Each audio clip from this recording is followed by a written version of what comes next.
Welcome to Bible Answers Now. Have you ever wondered why Jesus, who is fully God, said that he didn't know the day or hour of his return? It's a thought-provoking question, especially when we know that Jesus is all-knowing. But when he said this, it wasn't a contradiction. It was a deeply purposeful statement that reveals something powerful about his mission on earth. Let's dive into this fascinating truth straight from the Bible. In Matthew 24:36, Jesus says, "But of that day and hour no one knows, not even the angels of heaven, but my Father only." This is a stunning statement from Jesus himself.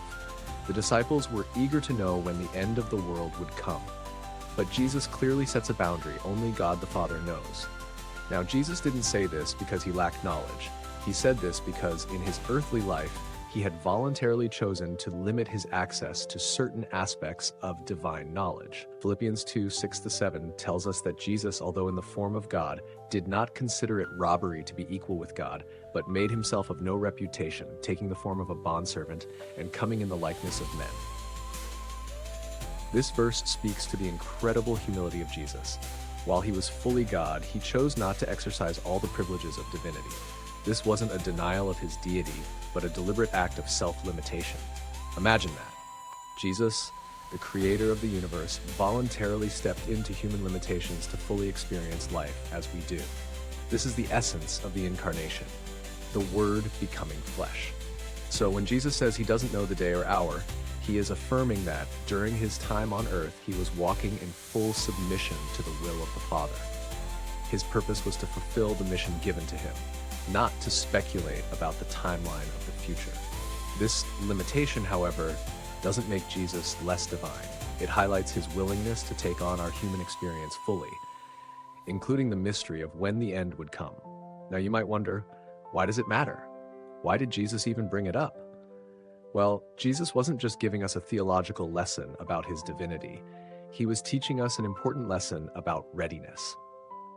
In Matthew 24:42-44, Jesus says, "Watch therefore, for you do not know what hour your Lord is coming. But know this, that if the master of the house had known what hour the thief would come, he would have watched and not allowed his house to be broken into.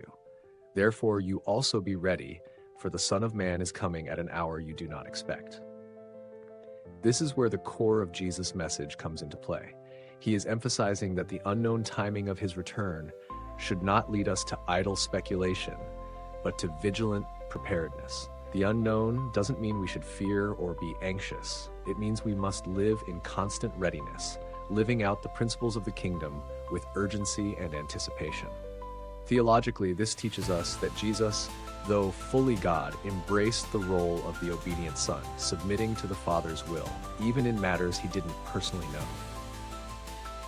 This also teaches us something important about our own relationship with God. Sometimes we don't know the future, and that's okay. God doesn't give us all the answers, but he calls us to trust him and be ready for whatever he has planned. In John 17:5, Jesus prays to the Father, saying, "And now, O Father, glorify me together with yourself, with the glory which I had with you before the world was." After his resurrection, Jesus fully resumed his omniscient nature, knowing all things again. Here's a key takeaway for us. Just because we don't have all the answers about the future doesn't mean we should despair. Instead, we should focus on the present. Jesus' message was clear. Prepare now. Live in faith. Serve God today. In the absence of knowing the day or hour, we find our strength in living out our faith with the hope that he will return. Let's apply this truth to our lives. The next time you feel uncertain about the future, remember this. Jesus' decision to limit his knowledge for a time reminds us that there's much we don't need to know right now. Our focus should be on trusting God, doing his will, and living with an expectant heart. We may not know the specifics of tomorrow, but we do know that Jesus will return, and our job is to be ready. As we reflect on these truths, ask yourself, how can I live in greater readiness today? What can I do right now to serve God more fully, trusting that he holds the future in his hands? Maybe it's reaching out to someone in need, praying for guidance, or simply living out the principles of the kingdom in your daily life. Thanks so much for joining us here on Bible Answers Now. If this answer resonated with you, I'd love for you to hit that like button, subscribe to our channel, and share this video with someone who would appreciate it. Let's keep digging into God's Word together. May God bless you and your loved ones as you stay watchful and ready for His return.